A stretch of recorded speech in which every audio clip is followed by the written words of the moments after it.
With just a few seconds to go before the start of the 1968 Delhi Express International Powerboat Race, the 48 entrants are coming down towards the starting line. At this stage, they're under the control of HMS Brave Borderer, one of the fast naval patrol boats, and they're controlled to approaching the line at 20 knots. And then just a second or two before the actual start goes, Brave Borderer will fire off a grenade to signal to the boats. There it goes. The boats are now on their own. They've got 15 seconds to the actual beginning of the race. The throttles come back and away they roar.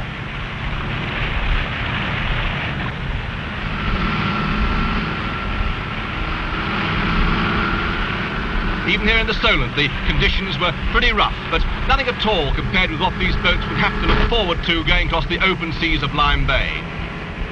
The first leg of the course was from Cowes across to South Sea. Magnum Tornado there, whipping out into the lead.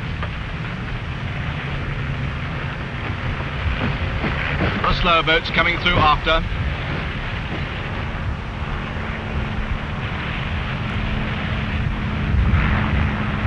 Gypsy Girl. So they streaked across the waters of the Solent, past Ryde on the Isle of Wight, across towards Southsea for the first turning point.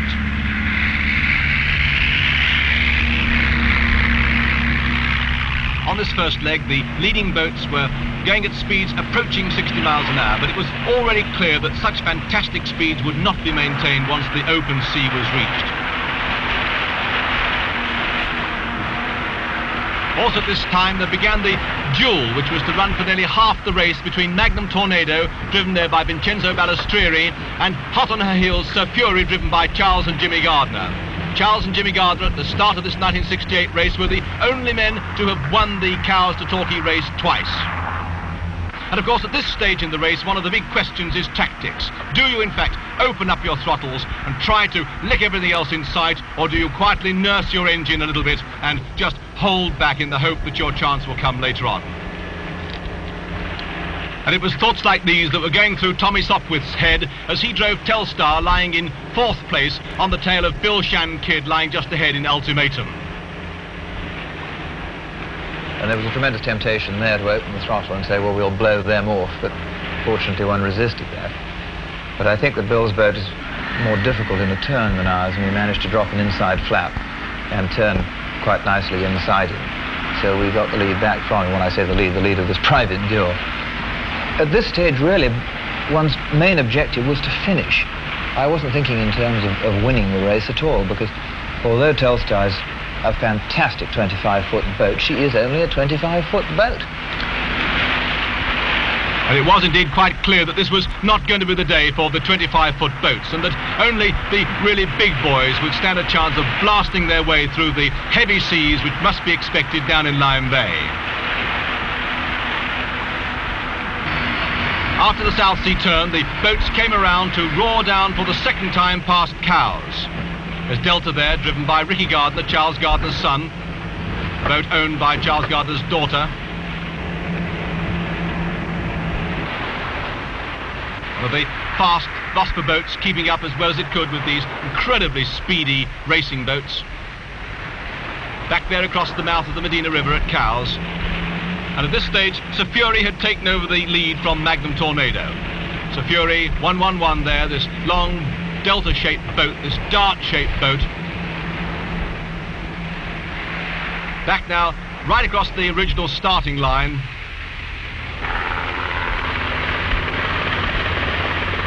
Again, one of the Vosper boats.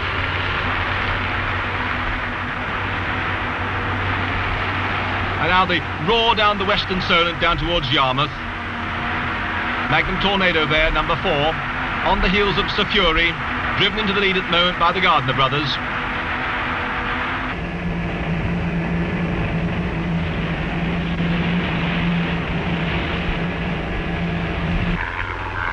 Hurst Castle, one of the guardians of the Solent, and beyond it, the open waters of the English Channel.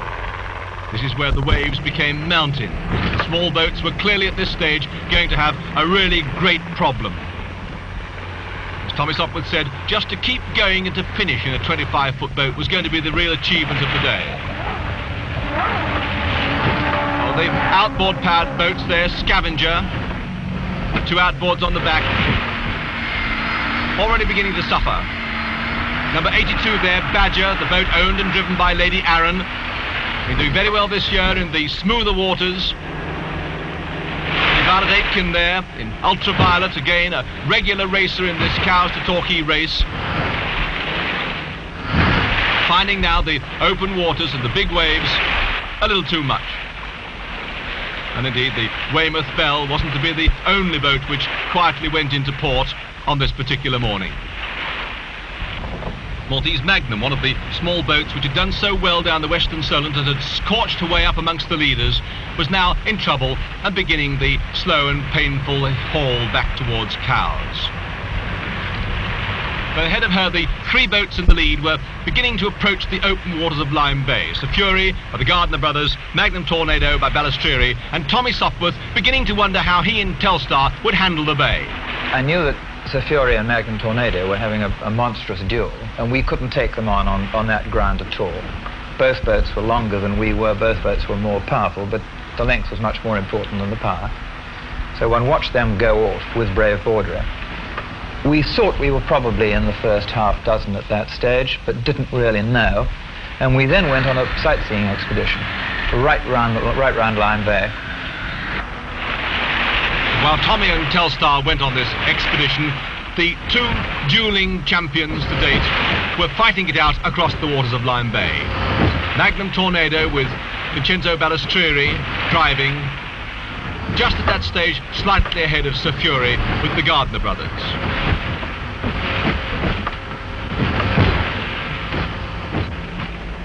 The Gardner brothers here practicing one of the old tricks of the game of wake riding behind the leader.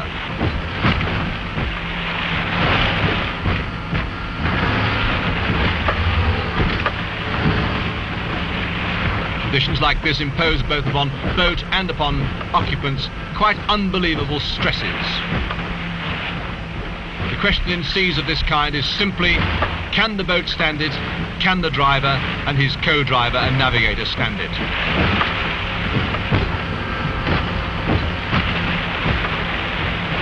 Tornado there, owned by Don Pruitt, who's co-driving with Vincenzo Ballastreary. Fury, a long pointed nose, deliberately designed to go into the sea in the way that she is now. With our cameraman Joe Hardy and the helicopter over the top of these two leading boats, the thought must have been occurring to the drivers that for the first time in this Cows to Torquay race, the finishing point was not at Torquay, as it has been in the preceding 7 years, but that after the turn at Torquay, they would have once again to fight these seas back across Lyme Bay for the return trip to the finishing line at Cowes.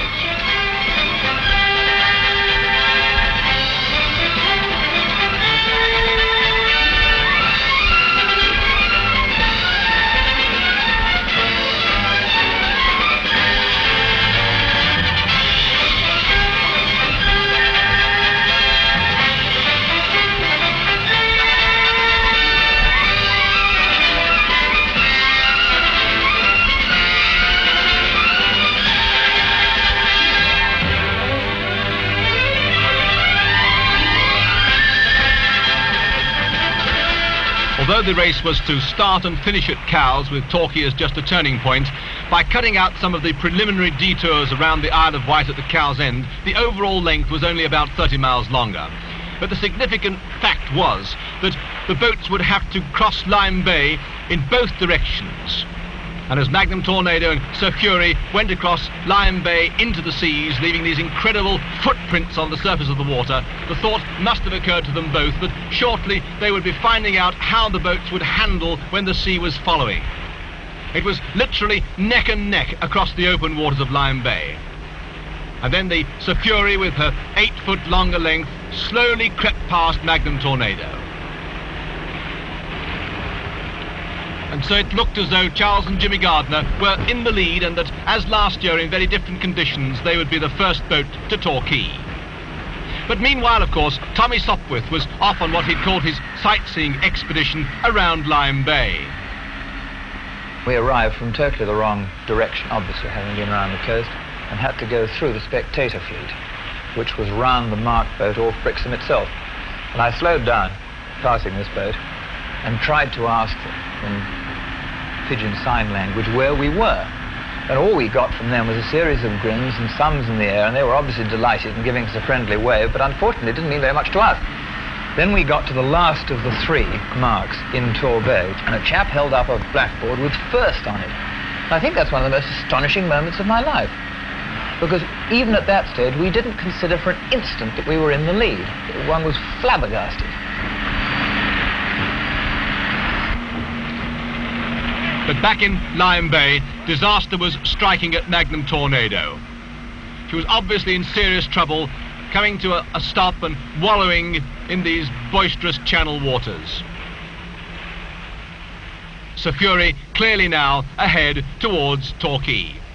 The duel with Magnum Tornado was over, and Charles and Jimmy Gardner must have felt very pleased. It seems that as they approached the turning point at Brixham and then at Torquay itself, they believed that they were now clearly ahead, clearly destined to win the 1968 race.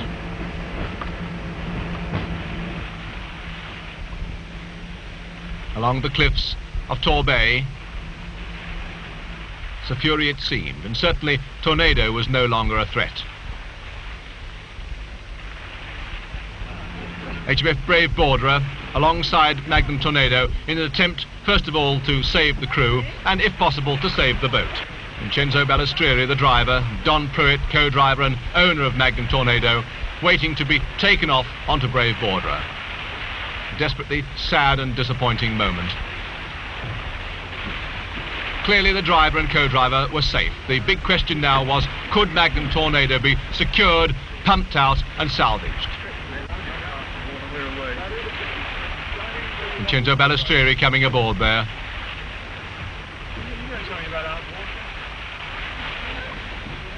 The race over as far as he's concerned, and we soon, as the minesweeper approached in the hopes of salvaging Magnum Tornado, knew that it was all too late and down she would go to the bottom of Lyme Bay. And now Telstar with Tommy Sopwith back towards Cowes. It seems certain that at this stage Charles and Jimmy Gardner, following along in Sir Fury, had no idea that they were in fact lagging behind Telstar. The crowds on Portland Bill watched this little boat, this little 25-foot boat, speed past in conditions that one would have thought would by now have defeated it.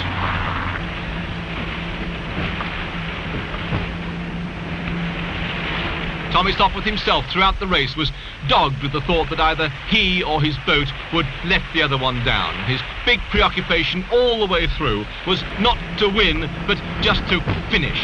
Sir Fury, as far as he was concerned, could win. He just wanted to get back to Cowes in one piece, man and boat.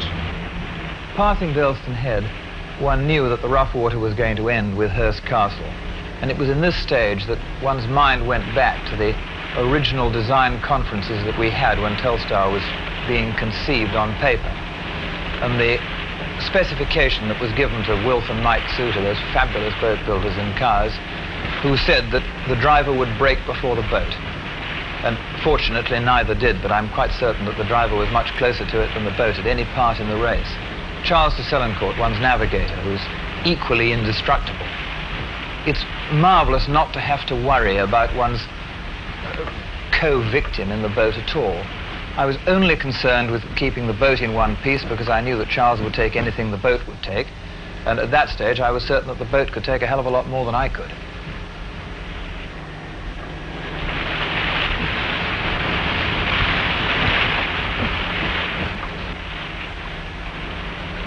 Distance now of only about 12 miles to the end.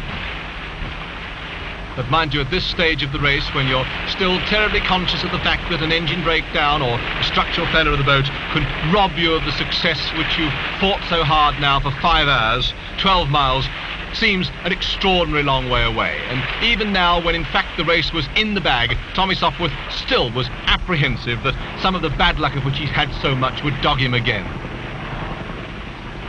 Having passed Hurst Castle and got back in the calm waters of the Solent, one was almost waiting for the engine to stop, for something to fall off. It was too good to be true, really. All of the rough weather was over. One knew that all one had to do was keep the boat in one piece to get to the line. And Egypt Point, which is a little bit our side of the finishing line, and is the skyline as you come round Hurst Castle, it is an awful long way away. If you're running at reduced speed, we were then cruising at about 3 pounds of boost to take as little as possible out of the engine. As one got closer, the helicopters, the aeroplanes started to gather round, and the whole crescendo of the finish began to build up. We were met with a solid phalanx of spectator boats. There was no passage through at all, and this we very much had to play by ear. And then the line came up, and this was one of the most thrilling things that I suppose will ever happen to me. So Tommy Sopwith became the second man to win this race twice. And it's nice, really, because he won it first in 1961, the first race that ever was, when it was simply from Cowes to Torquay. And now he'd won it again, the first time it was Cowes to Torquay and back to Cowes. The second boat up the Solent, but with a gap of about 11 minutes between them, was Sir Fury with Charles and Jimmy Gardner.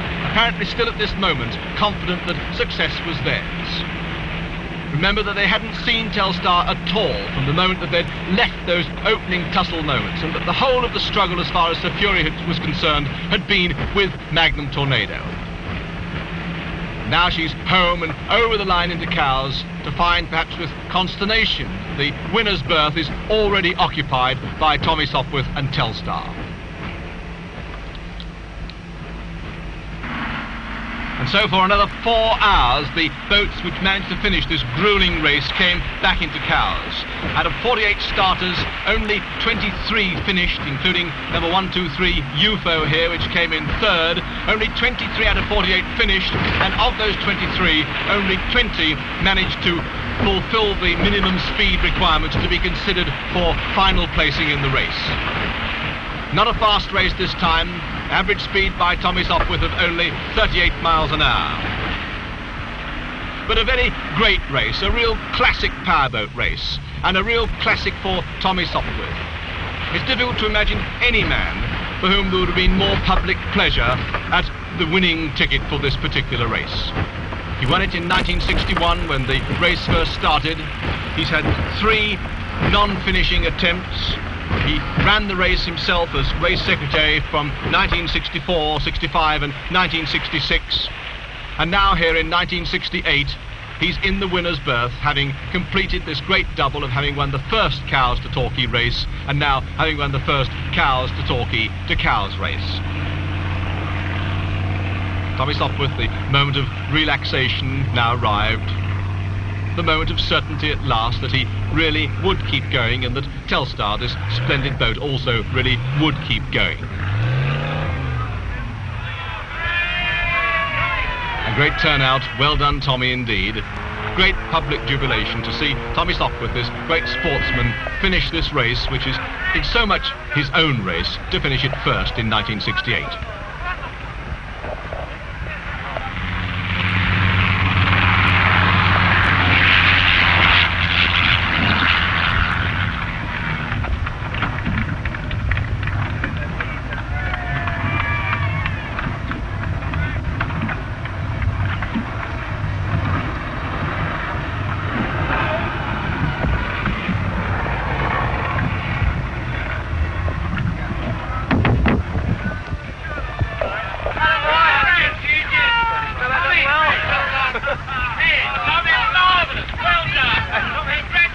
Extraordinary things happen.